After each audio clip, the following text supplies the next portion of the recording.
Ladies and gentlemen, welcome to today's video. I am honored to have one Stephen Cognetti with me. Stephen, thank you again for coming on and talking to me. I am a massive fan, so this is a quite an honor for me. Oh, thanks for saying that. Awesome. Yeah, no, I'm excited to be here.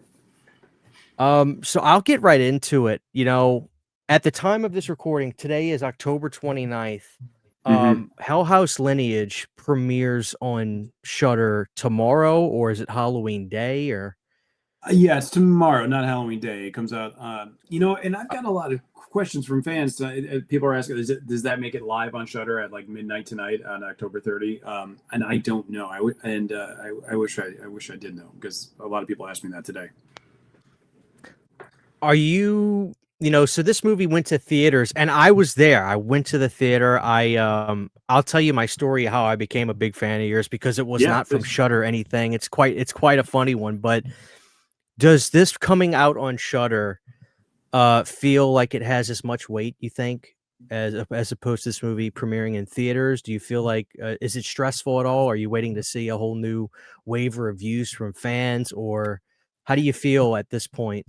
Well, when it came out in theaters, there's a whole wave of a lot of like criticism, a lot of like negativity around the choices made in this film. So because it was in theaters, it was more massive than I was used to, so it was a little overwhelming for me. And so with the thing coming to Shudder, I know it's going to find another audience again. So it's kind of just like bracing for impact in a way, knowing that who knows what's going to happen when the dust settles after this. But I love the fact that we've been tied to Shudder for all these films subsequent since the first one. Shudder's been great to us, and these films would not have happened without Shudder. So I love the Shudder premiere, and the Shudder publicity. People are great. They're always tweeting out things, Instagramming, and getting the word out about Hell House. So it's been great.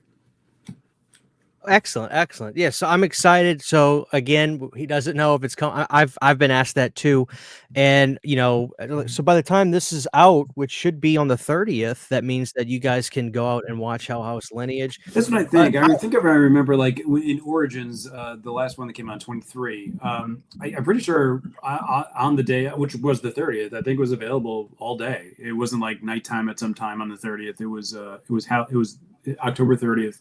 It was available at some point during the night, overnight into the day. I kind of want to circle back, Stephen, to Lineage, because I would love to, talk to you about my experience and my thoughts in that film, Yeah, I would love to hear that. And of course yours as well. I kind of want to back up. So Hell House, the first one, came out, and on IMDb and just YouTube, Google, it says 2015. Is that accurate? Yeah, it's premiered at festivals in 2015 for the first time. Yeah. Can you kind of take me back about a year before that movie came out? How did that all come to you, making that film? How long was it in your head to make Hell House LLC? And kind of take me into your mindset, like about a year before that film came out and happened. And what was the genesis of that?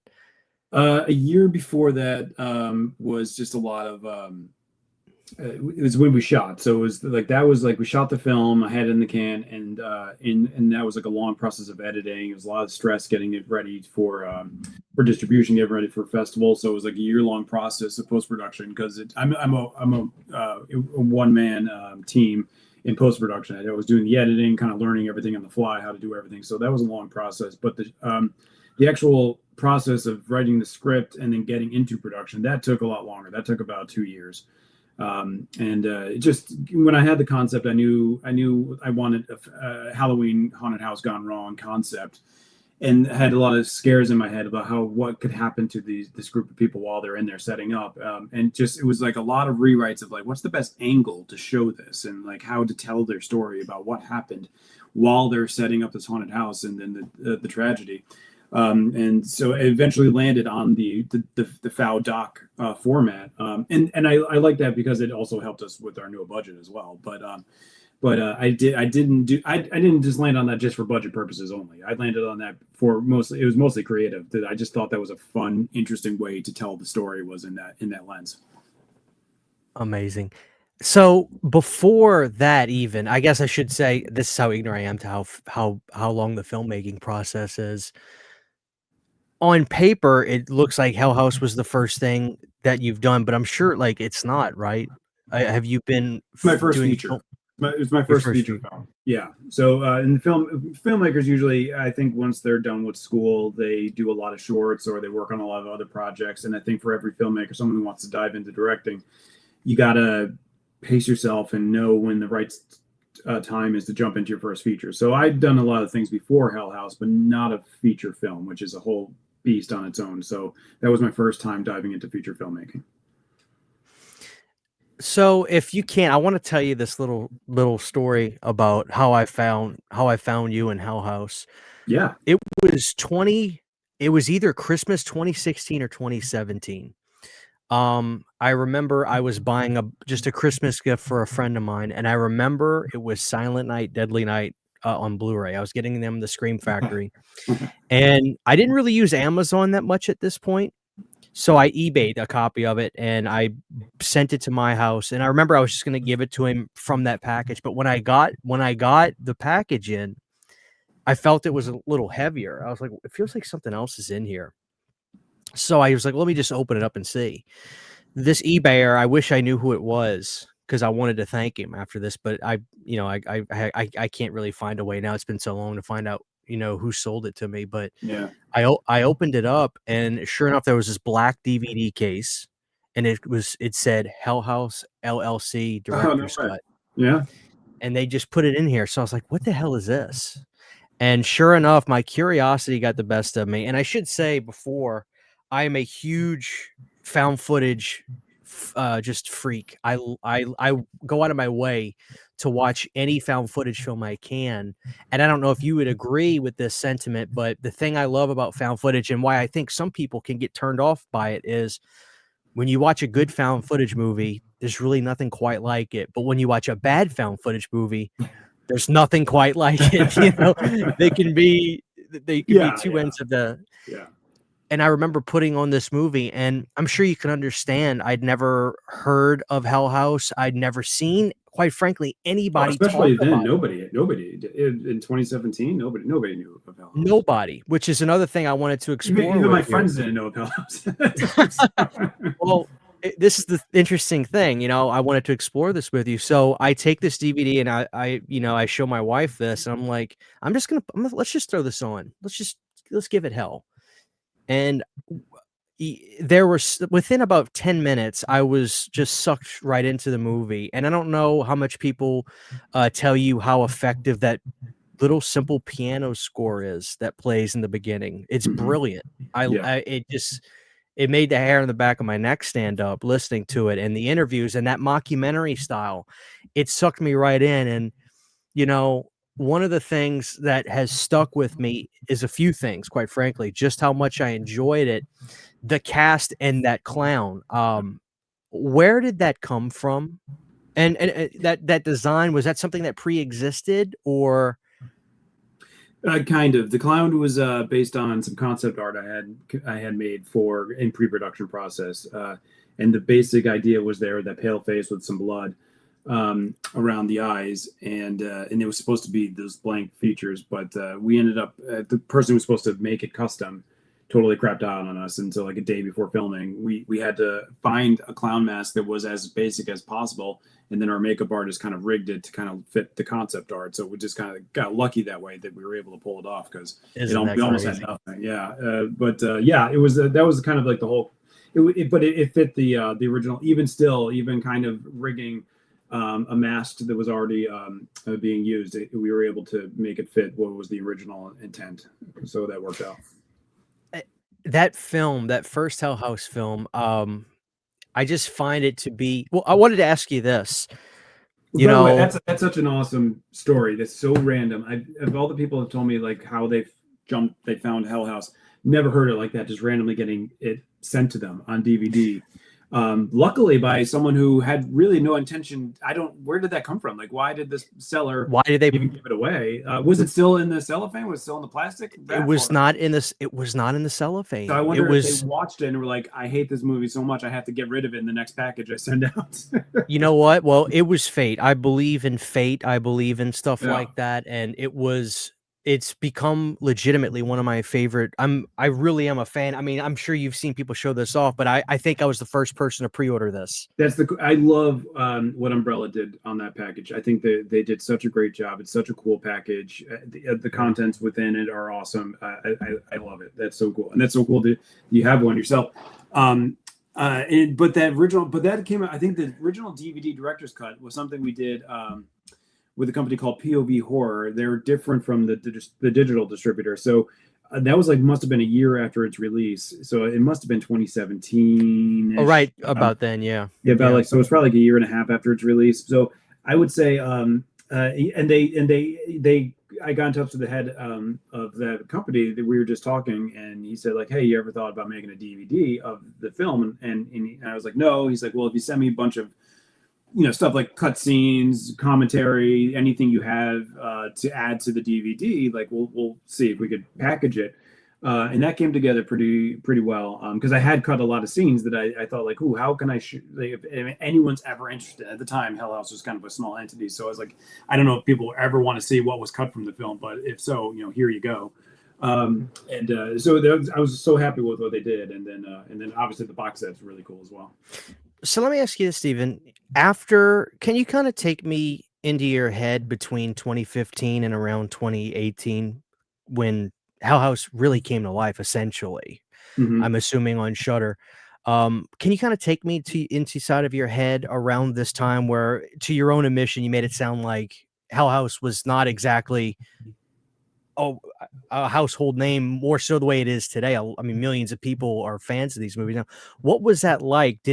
What were you hoping for when you released that? Or was there no hope? It was just, hey, I made this and let's give it hell. I mean, the hope was not what it is today, is like a series of 5 films. The hope at the time when releasing it, I think the hope with any filmmaker trying to, starting off and trying to make their first feature film is just to find an audience at all. And that was, I was just hoping, I know grand illusions that it was like, oh, this can like become like a Blair Witch and get theatrical distribution. I knew this was going to be, if I got lucky, it would be a streaming only film. And I was fine with that. But I just said, like, I just hope people see it. I was fine if it just was on Amazon Prime and iTunes. I hope it was good enough to get to those platforms. And if it did, then hopefully the goal is, if it's scary enough, some person sees it, they'll tell a friend, and they'll tell a friend. So it's just hopefully gain an audience. That was the only hope I was putting into the film, was that somehow just gain a small sliver of horror viewership. And just hope for the best. That at the time, that was the hope for the original release of Hell House. were you aware? Were you able to gauge at all? No. Nothing. So no idea if it was months and months of it being on Amazon and iTunes before I had any idea if it was performing, if anybody was watching it. I did have some sliver that some people were seeing, because I started to get like messages, and I had never gotten messages from just random people on my Facebook or Twitter or whatever. It's just like people start trickling in like, hey, are you the guy that did the Hell House movie? Just want to let you know I saw it and it was awesome. Or it's like things like that. And to me, that was the coolest thing ever, because like as a filmmaker, someone randomly just coming up across your work and reaching out to you to tell you how they thought about it. I was so blown away by it. And we also did get a review by a cool who was it? Someone messaged me. It's like, hey, I just wrote a review for your movie, posted on a reputable horror site. And he's like, by the way, and like, spoiler alert, like, you'll like it. Don't worry. I didn't. And I read it, and I was like, I said to my wife, I was like, holy shit, read this. This is an awesome review. This is cool. Mm-hmm. Like, this is what you hope for. And so it was a lot of fun, but it was very slow and trickled over time.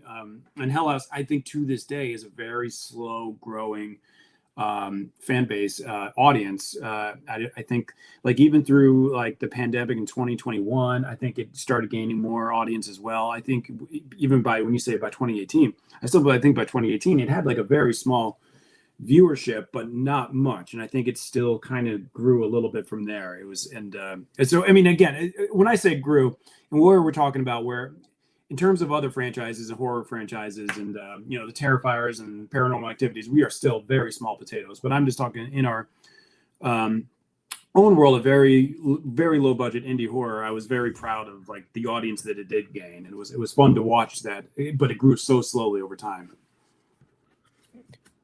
Were you I wanna ask you, you know, when I watched Hell House, my favorite thing about it, the first one, and it's actually Hell House is not my favorite of the films you've made, but Oh, okay. when I watched Hell House, I was blown away how, uh, I felt especially in when I saw it again, 2017, which I feel like was last year, but it's crazy to think how fast time flies. I felt Mm-hmm. like when I was watching movies that year, every single thing I was watching was jump scare, jump scare, jump scare, fast forward moving Yeah. ghost thing that was super popular in the late 90s, and it Yeah, I agree, somehow and came back. that's I was so feel I'm feeling what you were feeling too while watching horror a lot. Yeah, at And that my time. wife, yes, and my wife, who is probably the most I love her to death, she's the most critical person. She's not impressed by anything. I'll never forget her telling me when we were watching this, she was just like, "This is actually legitimately creepy." And I love the fact that this guy, he knows what he's doing. He knows this is a scary scene, and he's not treating us like children. And the scene that I'll never forget us reacting to was just the simple notion of the clown slowly turning his head to Yeah. us and then going back, and it's so crazy how that works so well, better than all the techniques that I was seeing back then. I remember telling my wife when we saw it, I was like, "This is scarier than literally any movie that's out right now," and I mean, it really was an important film in my life. I mean, it really was I'd even say monumental to me because I felt like even with found footage, I was like, "Where are the heroes in found footage?" I just feel like there is none, and it's just it's crazy that Hell House wasn't when you see it, because I'm assuming you're a humble guy, but you know you made a good movie, and I'm sure part of you was like, why is a movie like The Gallows going to theaters and getting, you know what I'm saying? Like, I'm just being No, honest. yeah, I know what you're saying, but I would say that it's just for me. I think like you're saying, if it genuinely scared you, that was what I was hoping the reaction would be, because I was not scared with movies in the early 2000s, 08, 09, 2010. Like that's like me and my wife were consuming at my time girlfriend. We were always watching horror movies, and but there's always something missing. And when I got into Hell House, I was like, okay, I'm gonna write the scares that I like and that I want to Mhm. see, and hopefully that translates. So I think the biggest thing that I learned when Hell House came out, and a lot of people reaching out to me to say how much it scared them, it let me know that there are other like-minded people out there that kind of like the slower burn kind of scares, the subtle scares, the things in the background scares. It doesn't always have to be a jump scare. And so that was kind of more of like a vindication for me that like, oh, like this translates to horror audiences as well. So I was very that just made me very appreciative when people reached out to me to say that, because I was like, that's what I like, and it's great knowing that other people like that kind of scare too.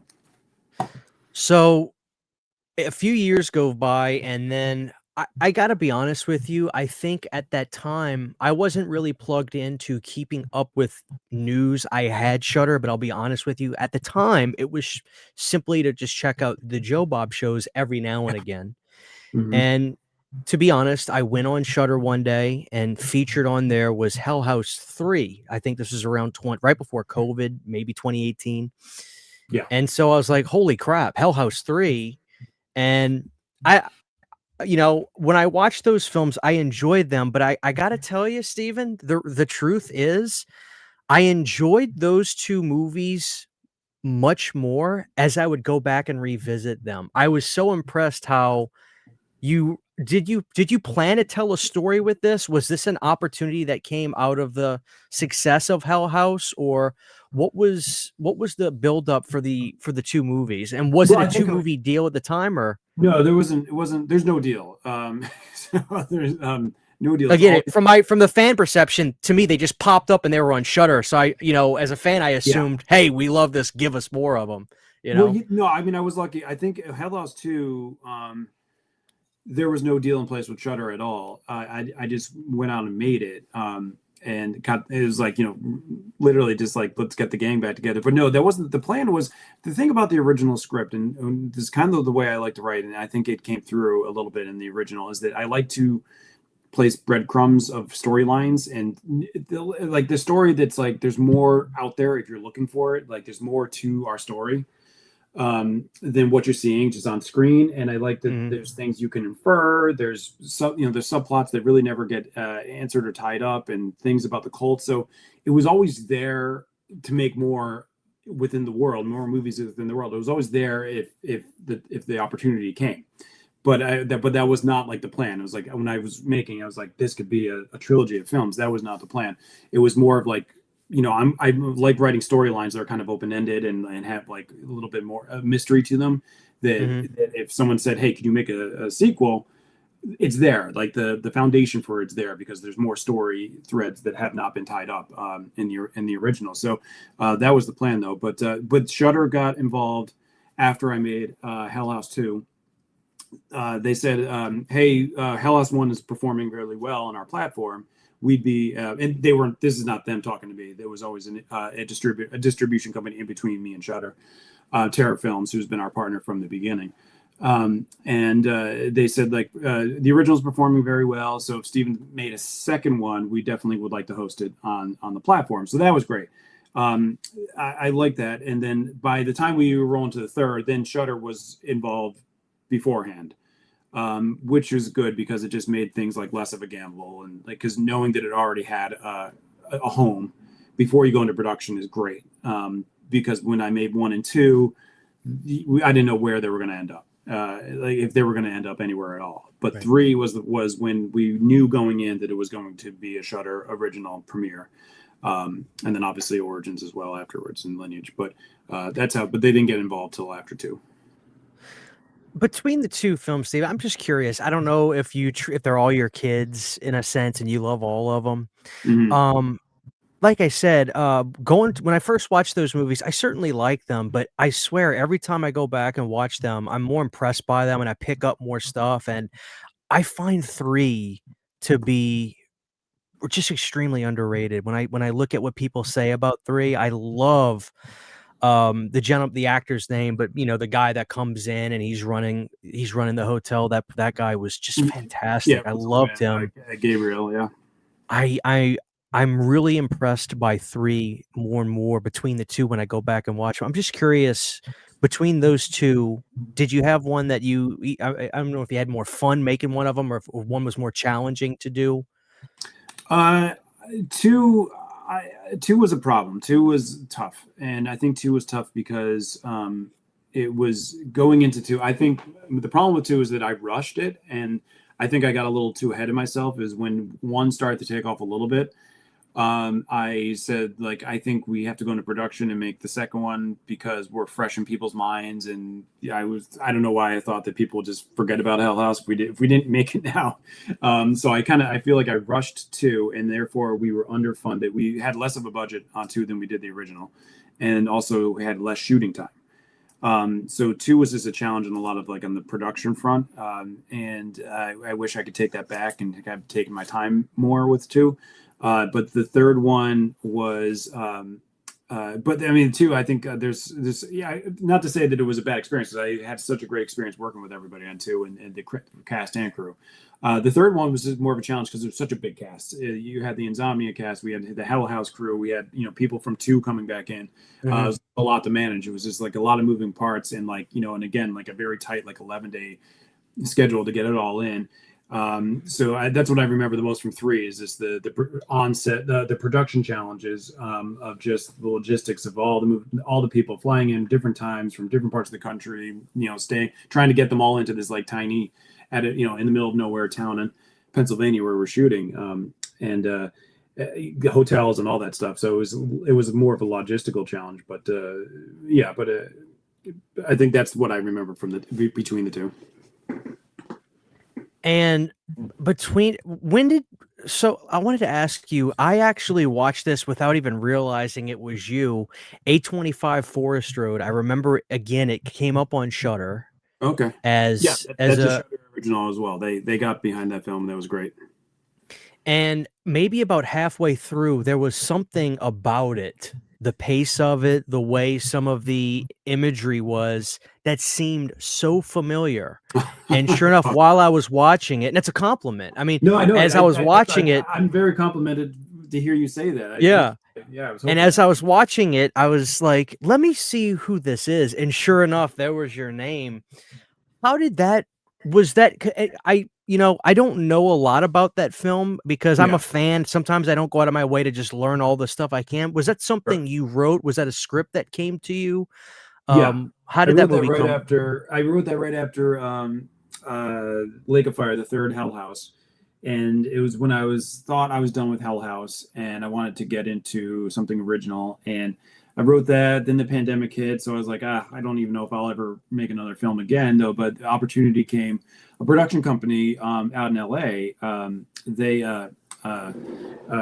they got in touch with me and they said, "Hey, are you writing anything?" And I said, I am actually. I sent them 825 Forest Road, and they said, like we like the concept. We would like to back you. And then I was able to meet the two producers, Cindy and Dana, who got behind the film, and John Frank as well was the executive producer. Was able to meet the three of them. I got my producer from Hell House involved, Joe Bandelli, and we went out in 2021 actually and shot that film. And the thing about it was, it was it was 22 production days in 2021, and then it was 3 years of post production. Like it just took forever Wow. to Yeah. finalize. So like because it just came out this last spring on Shutter, Right. and so everyone's like surprised, like they're like, where did this come from? And I have to tell people like I made this even for the fourth Hell House. It was so long ago. So it doesn't feel new to me, although it's relatively new because it just finally seen the light of day. So it was just a long post production process to get that out. It was because it was a long movie, and it had to be cut down. And and I realized about myself that as I write scares, I write them very long. They take their time, and sometimes they take too long. And so the runtime on 825 got away, and so it took the producers and the editor like a long time to decide what they wanted to cut, what can be cut, and that whole process was very frustrating to me because I wasn't involved. I was just seeing what was being cut out, and I was very down and depressed about it. And in that, I said, "Eff it, I'm writing another Hell House story. That's what brings me joy. I had fun doing it because I already had kind of a concept brewing in my head, and that was how I got into Origins, Hell House Origins, the Carmichael Manor, Mhm. and during that long process of editing for 825. Well, the one thing I'll just say just to my audience beforehand is yes, check out 825. You'll if you've seen Hell House, you'll see the way it's I just love the way you set up scare scenes and just, the tension in the room and That's so nice of you the to say. I really was hoping that would come through in 825. I love the cast. I love the crew we worked with. The cinematographer was fantastic. I had such a fun time making that film. We filmed that. We just took over like a little small town in Pennsylvania again, and it's called Jim Thorpe. It's actually a popular tourist destination in Pennsylvania because it's like a cute little postcard town. But it was a really great experience, and I was hoping the scares would take off, and it also included another inanimate object, just like the clowns of Hell House. So there's some familiarity there in the kind of scares that are Mhm. going on. But thank you so much for saying that and giving 825 a shout out because it is kind of like it's flying under the radar. I don't think a lot of people know it's there. No, the only problem I have is I can't own it. Where's my Blu-ray? I want a Yeah. Blu-ray of all your movies, and obviously Umbrella has helped us out. But I was actually going to ask that later. Of course, I'm not saying you're in charge of this, but do you inquire about RLJ Entertainment or Shutter now that they're doing their own kind of physical media releases? Where are your movies in America, or am I ignorant and I'm not aware of something? Because I mean, I feel like I would own everything you have done already if it was Well, available on DVD and Blu-ray. I think it's Hell House is like something I have more control over where it is and how it's being sold. And because I own Hell House physically, it's my IP. Whereas A25 I don't own. So like what is being done with it. I don't think I need to be brought, will ever be brought into about what's being done with it, because contractually I have no say with it. But it's in good hands with the people that own the IP. Is the production company that made it, so they're very smart and they're very good people. So, but I just don't know if they have a Blu-ray in mind. I think it would be great because I think there's I mean, that movie is 96 minutes, and I think the first cut like was 130 minutes. So there's so much fun stuff cut from it too. I just don't know if that would ever see the light of day or not. Oh, and just to clarify, and I hope it does, quite frankly, because that's a whole nother audience, especially in horror. Stephen, you understand, a lot of horror fans, they'll buy it and then they'll watch it. They don't want to stream it necessarily, but as soon as they can own it, if it's a I Shutter, understand you that. know, I know there's a love of the actual physical media in horror, especially, and I too love that and respect that. So I just wanted to ask, just to get some clarification. You own Hell House, which is obviously great. That's amazing. So, have you been approached by TerrorVision, Vinegar Syndrome, Scream Factory, Arrow to say, "Hey, why can't we license your films from you?" Have you been approached about that to put them out on home video? No, so people don't come directly to me. They always go to the distribution company, which is Terra Films. So Terror Films, okay. they negotiate any place where the film is, because they are the digital distributor for the film. They own all streaming rights to the film. Terror Films does. So if anybody wanted to stream Hell House, they would go through Terror, because Terror is who I've contractually given the distribution streaming rights to for Hell House. So that wouldn't be something.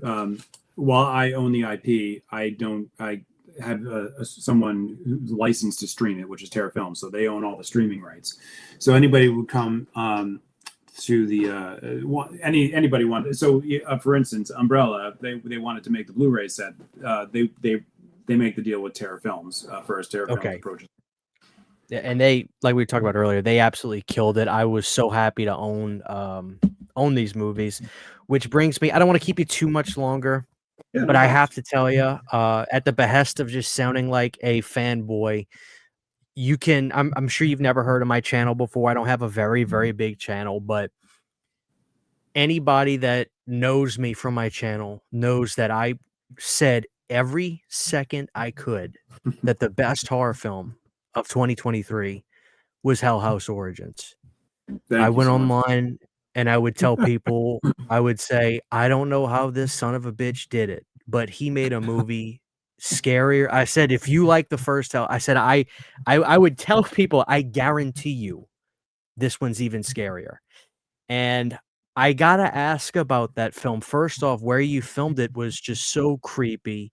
Yeah, And the clowns, the way you would use the sound of hardwood floors as I love that. scares with the clowns. You had to have known you had something with Origins, and I am curious your thoughts on that film as opposed to your other, Hell House films, excluding Lineage, which I wanna talk about last, but, like, let's just Mhm. compare your found footage ones. I mean, if you were Yeah. gonna rank Origins, I'm curious what you think about that one and where it would land. I think Origins is probably number two. I think, because I know that while I like Hell House 2 and 3, I know that of course, with people who know and like Hell House among fans, I think it always fell short of being as scary as the original. And so the goal, and when I was going into Hell House 4, I was like, damn it, I want to make sure if I'm going to make another Hell House, it finally something that could like be as equal, like people say it's as scary as the original. And I was really hoping Mhm. for that. So yeah, thanks for saying that. I've gotten a lot of people that told me that they think it is as scary, if not scarier, than the original. And that was what I was really hoping for, because because I think I'd fallen short on 2 and 3. So for me, it was like almost like a challenge. I just like challenging myself, like, damn it, let's do it. Like if we're gonna make a fourth Hell House, it's got to be worth everyone's time, and not fall short of the original again.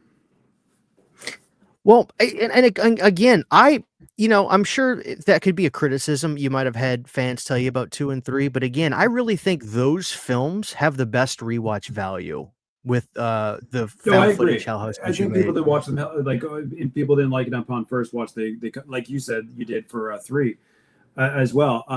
I there's some of my favorite scares are in 2 and 3. So I for whatever reason, just as a complete package, they just fell a little short in fans' eyes. Even if they like them, even if they like them, they always said, nothing will beat the original, which I get. That's true with most any Yeah. franchise or series of movies. So that I was just hoping to make a sequel that finally that broke that I guess you could say idea that it's just a like nothing can beat the original. That was and still I think most people will say like even Origins, however much they like it, doesn't beat the original. But that's Oh, great. I just think that means that people just have such a love for the original, which is great. I love that. That's great to hear. yeah.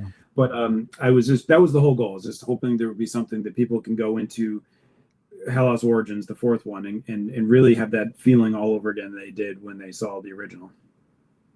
I mean it when I say that is probably in my top at least top 10, probably top 5 origins of my favorite found footage horror films of all time. I really think it's a brilliantly scary film. I think the actresses in it Oh too are yeah. great.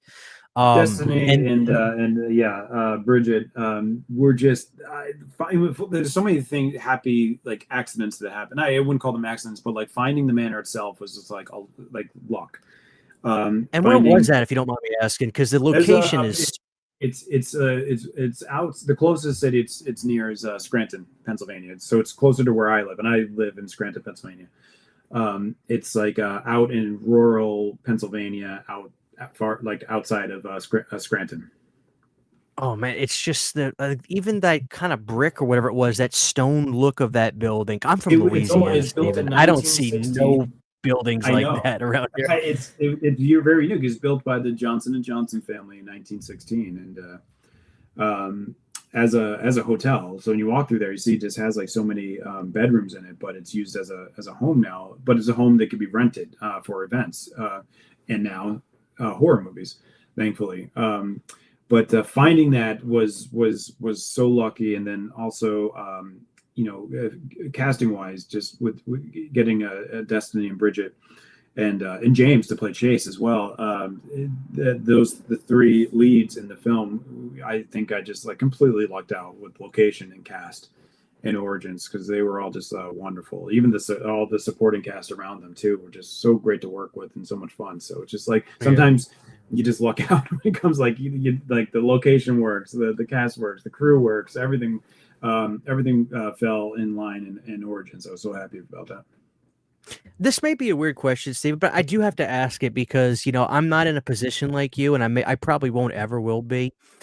If I'm imagining, you know, the A25 film, it's kind of on the back burner. You don't know what's going on with it, so you're like, "Let's get Origins going. Let's Yeah, cook this up. Let's get it out there."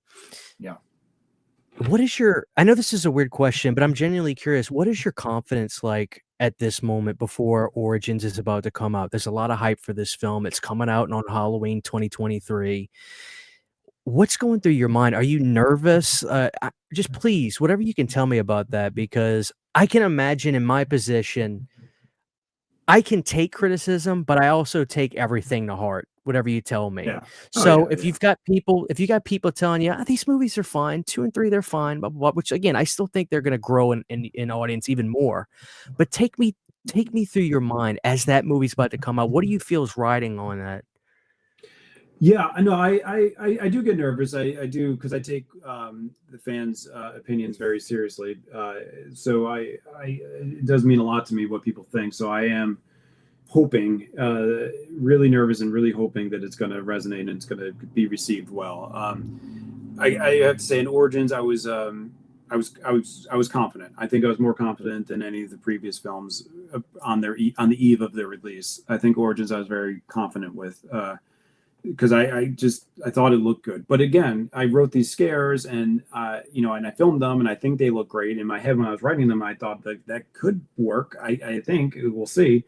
But you never know. Like especially Origins has a few scares that happen during the daytime, and they're not really much happening. Like the one I talk about is like all the time is when Chase is walking through in the middle of the day and the girl's hand is just around the corner and then her head peeks out. she's in that mask. Best moment of the film. It's Thanks for saying insane. that, because I never, like, when I was writing that, I was kind of like to me that gives me a chill. I think that could work and resonate. When we filmed it, I loved the way it looked. And Victoria, who plays Margaret Carmichael, she was so fun to work with. And she's the girl in the mask, and she did such a great job with it. And she got it too. She knew like what I was looking for. She gave me so many variations on the hand, and she did it so perfectly, beautifully. And but then you don't know. You think you have a good scare in your hand, and you don't know until the audience sees it. And so there's that part where I'm like, I think this is good. I like what I'm seeing. Well, let's see what the audience thinks. And sometimes I was confident it would be received well, but you never know. And I think it was kind of like hopeful nervousness, but compared to when 2 and 3 were released, Origins was a film where I was kind of confident. I was like, this will probably go over well. This should go over well. I feel like it will go over well. It should. It Right. definitely should. So yeah, obviously the original, when it was released, nobody knew there was no hope at all, because I didn't think anybody even knew when it was released that it came out. Well, I'm glad I get the chance to tell you how much I love Origins. It truly is, as a fan, that's my favorite. I love the first one as much, but to me, I truly think you mastered the art of this is gonna scare you. It's coming, and I don't have to play a trick on you, and I love it. Just this, like I said, the sound of the clown in the side room where you just hear the hardwood floor as he's stepping and the shadow. Yeah. Again, Like that's another scare, like shadows. Like, is it going to be scary? I don't know. And I love the way that scene came out. I thought I was very happy with that scene. And that was another scene that came out just by happy accident. It wasn't scripted that way. It was scripted that way when we went into production, but it was the original script had a completely different something else happening to Chase upstairs with his bedroom. But because of when I found the location, I knew that there's no way to shoot the scare the way it was originally scripted, and there's no shadows involved in that closet. So then I changed everything around to fit the location, and there came the closet shadow moving scene. Just like, because you had to think on the fly. If this can't work for Chase to happen because of the way the rooms are designed, then what else could happen to Chase? And that's where that came from. And just always is hoping, like, please, I hope this works. I hope this resonates with audience. And so hearing you say that is just it's great. It's awesome. amazing. I'm so glad that resonated. So, Stephen, the last thing I want to ask you about, if I just have a few more minutes with you, I don't want to keep you too long. No worries. I went and saw. I literally could not wait to see Hell House Lineage in the theater. As probably one of the biggest fans of this series, I was, and I'll give you my quick rundown as a fan, and I want to tell you when I saw the movie what I thought was going through your head, and I can't wait to hear you, because as a fan, I love to speculate on stuff like that, but I do admit there was a part of me that was somewhat nervous when I heard that it wasn't going to be found footage. Mm-hmm. And I had assumptions. I don't go out of my way to watch a whole lot of interviews that you've done. Especially with this, because I don't want anything to color the kind of questions I'm going to ask you, Yeah, that makes sense. And when I went into the theater to see it, I walked out of the theater with a few thoughts, and my review's on my channel. You could see it if you want. I liked it. Here's the first thing that I loved about it, and I hope the people, when they go to stream this film on Shudder, will notice. I still feel like the way you set up your scares was not changed at all in this film, despite it not being found footage. Without getting into spoilers for the audience, Sure. the scene that was just brilliant to me, because it still felt like a found footage scene, was the guy going down the stairs. And you had the POV, and I was at the edge of my seat. And another thing I noticed was I felt like this was absolutely one of the more ambitious films I've seen, even much more so than 825. I felt like this movie felt much bigger in scope in terms of the locations you had. It was, the way scenes were set up. And I liked it quite a bit. I think in my review, I said I like this one even more than 2 and 3 to a certain extent, and, as I watch the film more, I'm gonna be able to hopefully, I'll be able to own it on Blu-ray as well, but I'm gonna obviously revisit it for probably today or on Halloween night. I can't wait to. And I still thought the way you treated the clowns on screen was fantastic. Um, I gotta ask you, as a fan, when I watched this film, my assumption of you as a filmmaker was, I have run this as far as I can in found footage. If I do Hell House again, I'm making a, what's the lack for a better term, linear cinematic film. I'm Mhm. done doing Hell House as found footage. Am I right on that or no? Am I completely off? Because as a fan, that's what I thought. I said, "If he's going back to do another one, he's got more story to tell. He's not gonna top a found footage Origins." I assumed you thought it was the best like me too, but that's where my head went as a fan. Am I close on any of that? Oh yeah, no, I think you're 100% spot on. I think it had run its course, and I think doing a fifth found footage film in the world was just going to be kind of rehashing kind of everything we've seen before, and just and doing it all over again, and then it's repetitive, and that's like I think what filmmakers fear the most is just being repetitive. I think it could have been done found footage. It just wouldn't have, my heart wouldn't have been into it, and I think it just would have been kind of too much like Origins, and then because you can't really expand the story at all, and what you can show on screen is you're restricted to what someone's filming, and then so therefore it just seems so. Are we really saying in a fifth film again, like we're like everyone's taping these crucial moments, and so I just felt my heart wasn't in making a fifth found footage film at all by that point, and I knew if I was gonna if anything was gonna happen again in Hell House, it was going to be a non-found footage. It's going to be narrative, and so and I know that disappointed a lot of people, but uh,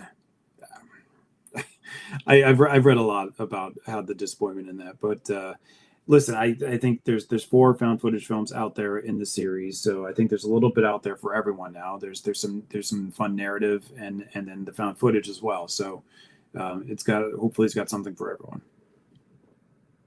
Yeah, and I'm really excited for the world to see this movie because I again kind of I'll say this, Steven, I also think like 2 and 3, you gotta watch Lineage. I mean, I still have a lot there was a lot to take in with that movie. I mean, you really again, I gotta be careful because I don't want to spoil much, but I mean, you really pushed the story with this one.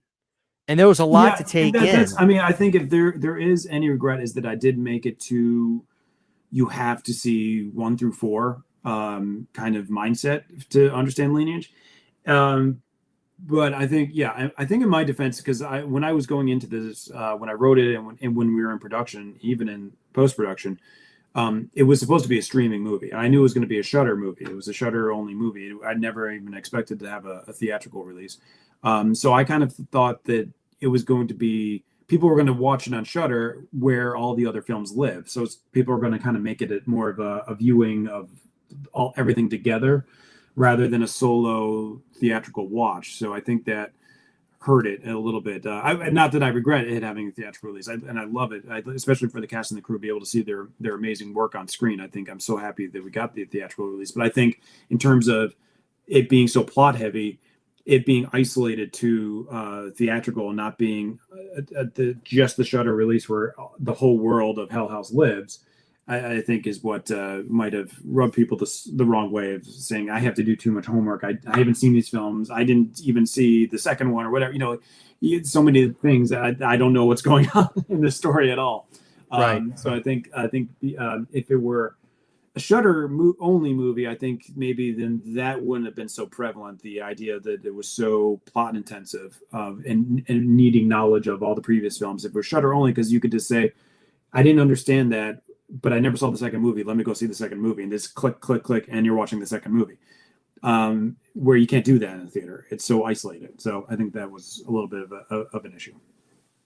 And the last couple questions I have, because you're when you talk about this, I think about this. Let's say, for instance, you did know it was gonna be a theatrical run. Mhm. Yeah.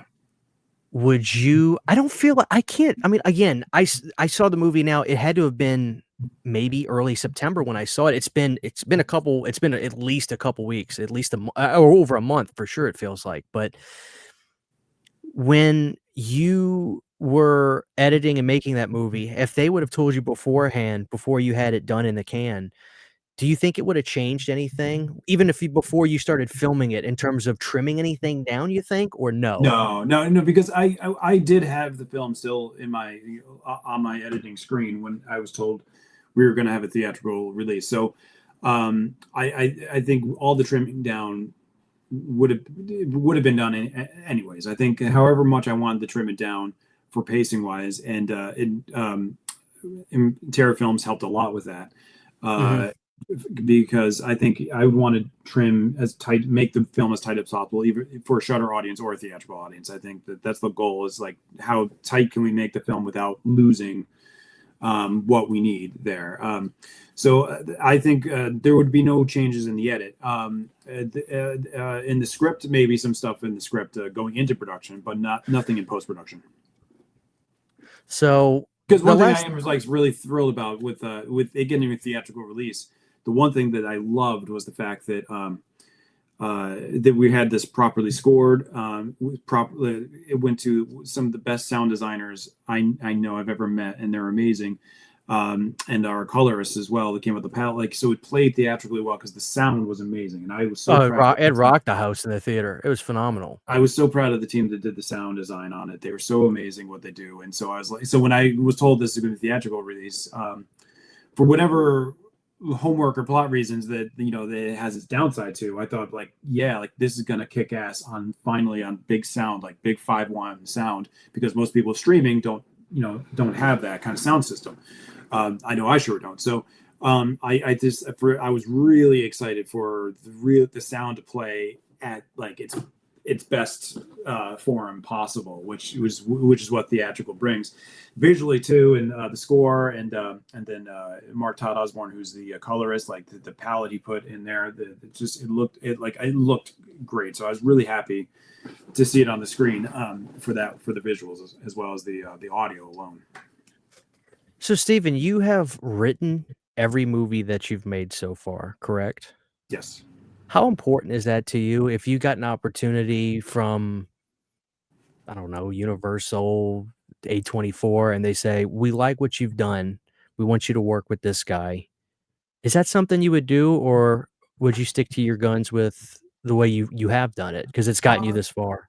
no, I mean, I would never say never, because it would just be like, what's the project, right? And maybe it's something that I was kind of like, oh, this is such a awesome concept that even if it's not something I wrote, I would definitely want to be involved somehow creatively.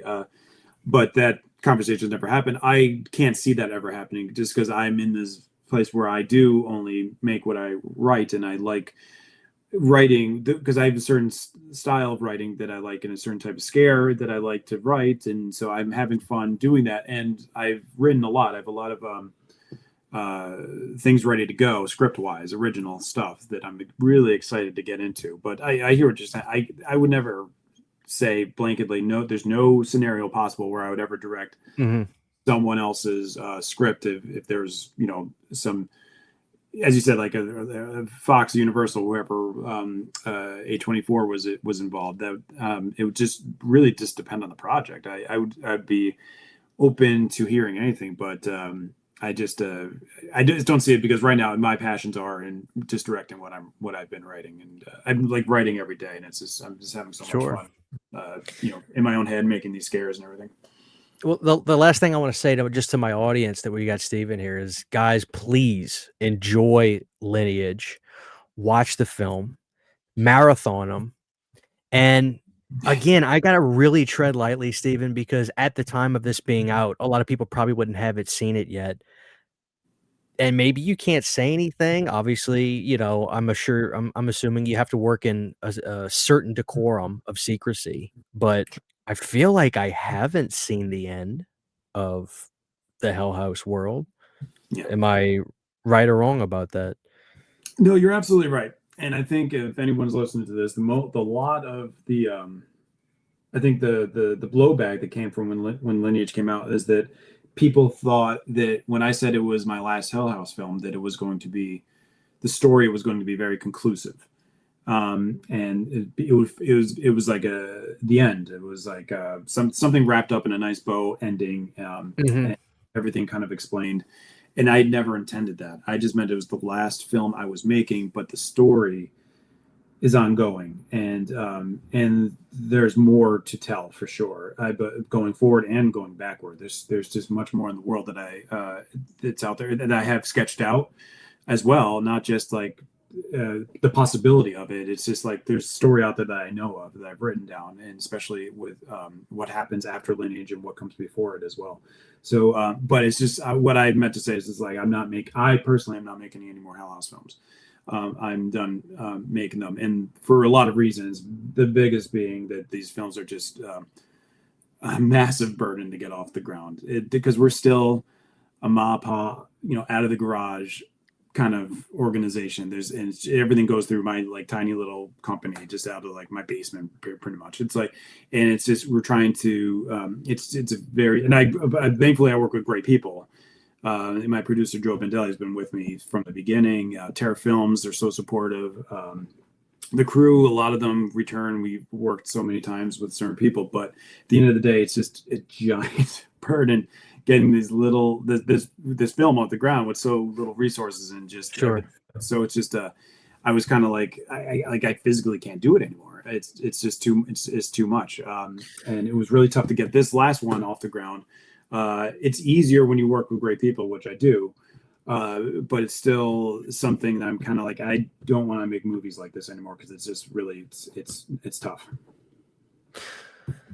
The last thing I was gonna say before I'd be remiss if I didn't tell you the first thing that kind of crossed my mind when I did hear again, because when I saw that, Hell House was gonna be the new one was gonna be a cinematic movie, and then of course after I realized you had done the other film, I thought initially, because my mind always goes to a negative place.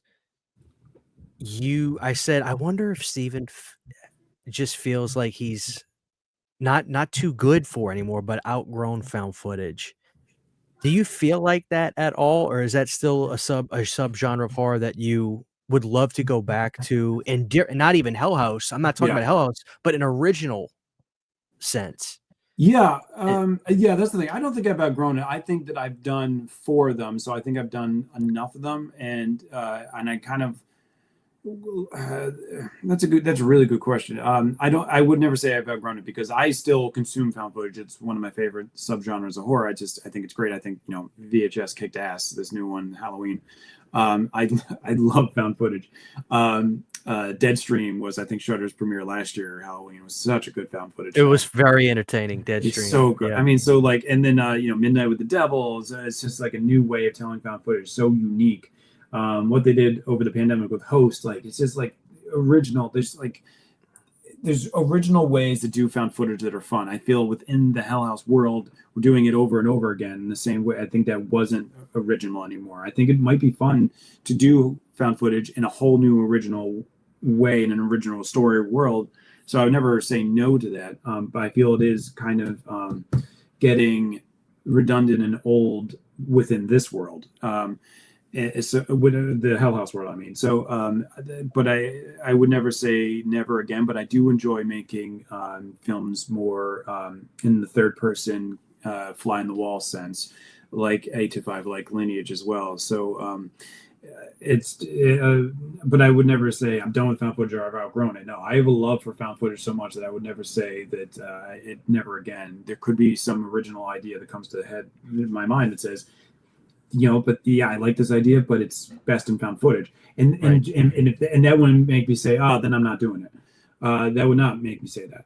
It depends. Like what's been coming to my head recently. I just go where the stories in my head take me. What's coming next is a body in the woods, which I'm just so excited for to get in production in 26, hopefully, and That's just obviously can't be a found footage film. So it's just like that. You just if the next idea that comes to my head happens to be something that's something like Hell, when Hell House came to my head, it was like I realized like, oh, this is better told through found footage. But that's not to say every idea is not going to be that way. Some ideas Right. might not. So it's Oh, just so organic. It's just like where it goes. It's all organic. Like where the story takes me, where my head takes me, what seems right for it. I was gonna ask you what's coming next for you, and you said it, A Body in the Woods. Amazing. I can't wait. Congratulations on that. And I speak for a lot of fans when I say this, and we'll end here. I speak for a lot of fans this. I ask you about that because, you know, I've been on the internet doing YouTube for a number of years, and Mm-hmm. found footage for some reason in a grander sense is like a dirty word. And I'm not I wanna make sure you understand where I'm coming from. I'm not, asking you to make more found footage films in the Hell House sense because there is no Hell House sense. It's because this is why I go back to watching your non-found footage films. I still can tell they're movies that you made. It's your voice that is the unique thing, I and it's love that. your found footage films that you made that has your voice that nobody is doing movies like. And so, I'm not saying I don't want you to just do that forever. Don't be just a Yeah, found footage guy, because then sure. you'll kill yourself. Yeah, But it your will. voice, the way you make them, nobody's doing it like that. And while, you know, you've got Terrifiers and things that are blowing up right now, it's the movies that you make and the style that you make that I try to push on my audience harder than anything, because that's where I feel the real authenticity and the uniqueness is. So I'm like I said, I'm a really big fan. I'm looking forward to whatever you do next. And I implore people, again, go back and watch Hell House 2 and 3 and Lineage. Just you have to just absorb it and watch it again, because I genuinely did like it, and I could tell you were making a it was way more ambitious than I was anticipating. So I'm really looking forward to seeing it again. So I'm a big fan, and just congratulations. Well, I thank you. really It's so appreciate nice. you. You're way too kind. Thank you so much for all the Yeah. kind words. That's you're this is so nice of you to say all that. A lot of people feel that way, trust me, because like I said, there when you watch a bad found footage film, it can really turn people away from that subgenre for good, you know? Sure. So, that's why I think it's so important when we have stuff that I genuinely think is just great to champion it. And, you know, I'm really looking forward to A Body in the Woods. I'm so hopefully we're gonna get that going production in early next year, you think, you said? Yeah, that's what we're hoping for. We just the script's ready to go. We're getting people attached, and so we're hoping that Excellent. that gets going in 26. It's really it's going to be something different for sure.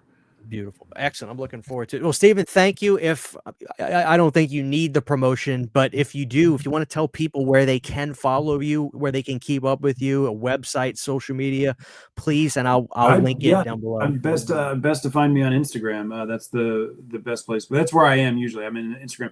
I say find me on Twitter though, but most people end up just always finding me on Instagram. I think it's just it's more hip. I guess what the kids Instagram is. Twitter's I guess maybe not so hip anymore. Are you doing conventions? Are you going to I've Horror done two Hounds? in my life, and I've had so much fun on them. I did one last year in New Jersey, and then I just did one a month ago in New Mexico.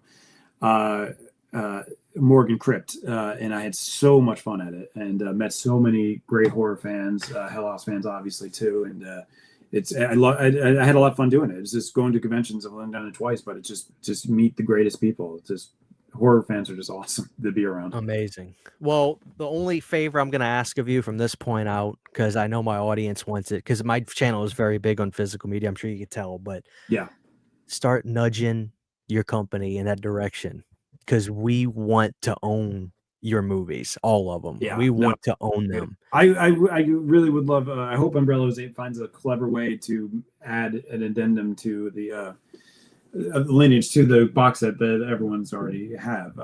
But yeah, and that'd be cool if 825 got out there somehow as well. That would be cool. Amazing.